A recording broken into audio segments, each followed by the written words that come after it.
Hi to everyone. My name is D. Ravikumar. I am advocate from Nellore. ఈ రోజు మనం AB continuity of 2025 క్లాసెస్లో ఉన్నాం. ఇప్పుడు సిపిసి 1908 చూస్తాం. సిపిసి అంటే ఏంటి? సివిల్ ప్రొసీజర్ కోడ్ అంటే ఏంటి? ఈ సివిల్ కేసెస్ అన్ని డీల్ చేసేబడేది ఈ సివిల్ ప్రొసీజర్ కోడ్.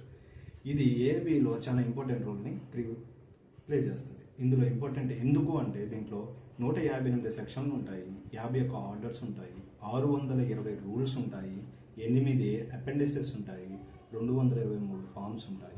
కాబట్టి the huge subject in the law అని మనం చెప్పుకోవచ్చు. వీటిలో మనం ఎలా చదవాలి, ఏ ఇంపార్టెంట్ టాపిక్స్ మనం కవర్ చేసుకుంటూ పోవాలి. ఇందులో ఫస్ట్ అండ్ ఫార్మోస్ట్ మనం ఎలా మొదలు చేయాలంటే fundamental concept and definition section 2ని మనము చూడాలి. ఎందుకంటే డెఫినేషన్స్ పైన చాలా వరకు రావచ్చు. ఇందులో jurisdiction of courts section 9, res sub judicata and res judicata ఇవి చాలా ఇంపార్టెంట్.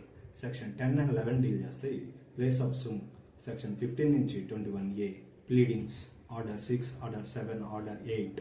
ఇవి ప్లీడింగ్స్ అంటే ఏమిటి, వీటిలో ఎందుకు ఎంత ఇంపార్టెన్స్ అంటే దీంట్లోనే మనం claim, return statement, set of counter claim, amendment of the ప్లెయింట్, order 7, rule 17 కూడా దీంట్లోనే ఉండడం జరుగుతుంది. Appearance and examination of the parties order 9. దీంట్లో examination of the parties appearance చూస్తాం కాబట్టి దీంట్లోనే మనం ఎక్స్ పార్టీ ఆఫ్ ప్రొసీడింగ్స్ కూడా ఇందులోనే వస్తాయి. దీని తర్వాత interim orders order 39, order 38 arrest of the person and attachment of the property కూడా దీంట్లోనే జరుగుతుంది. And execution of the degree and orders order 21 section 62 దాకా, 60 నుంచి 62 దాకా attachment of A property of A person అనేది కూడా ఎగ్జిక్యూషన్ ఆఫ్ డిగ్రీలు ఎలా జరుగుతుంది అనేది కూడా ఇంపార్టెంట్. వీటిలో కేవియేట్ సెక్షన్ 148 ఇది చాలా important. Inherent powers of A court section 151.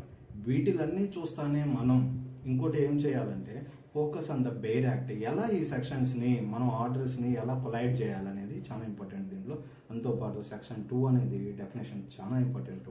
అలాగే concepts, major concepts like res sub judicata, res judicata, section 10 and 11 ఇట్లాంటి ఏవైతే ఉంటాయో లాటిన్ మ్యాక్సిమమ్స్ ఇవి కూడా చాలా ఇంపార్టెంట్గా చూడాల్సిన అవసరం ఉంటుంది. అట్లాగే సిపిసి మార్క్స్ పైన బేస్ అయ్యి ఎక్కువ ఉంటుంది కాబట్టి ఎక్కువ మార్క్స్ అనేది రిపీటెడ్గా మనం చేయగలిగితే ఇది చాలా బాగుంటుంది.